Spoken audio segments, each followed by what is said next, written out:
بسم اللہ الرحمن الرحیم الحمدللہ رب العالمین الصلاۃ والسلام علی خاتم النبیین اللہم صلی علی سیدنا محمد وعلی آل سیدنا محمد۔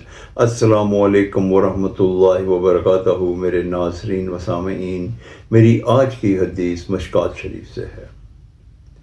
نور کے پیکر، تمام انبیاء کے سرور، دو جہانوں کے تاجور، سلطان بحر و بحر صلی اللہ علیہ وآلہ وسلم نے ارشاد فرمایا، جو حق پہ ہوتے ہوئے جھگڑا ختم کر دے اس کا جنت کے درمیانی حصے میں مکان بنا دیا جاتا ہے۔ اس حدیث مبارکہ کا یہ مفہوم ہے کہ اگر کوئی شخص حق پہ ہے، جانتا ہے کہ وہ صحیح ہے اور دوسرا غلط ہے، پھر بھی وہ جھگڑے کو ختم کر دیتا ہے، تو اللہ رب العزت اس کے لیے جنت کے سب سے اعلیٰ مکان میں گھر بنا دیتے ہیں۔ اللہ تعالیٰ ہم سب کو بھی اس حدیث مبارکہ کے مطابق عمل کرنے کی توفیق عطا فرمائے، آمین یا رب العالمین۔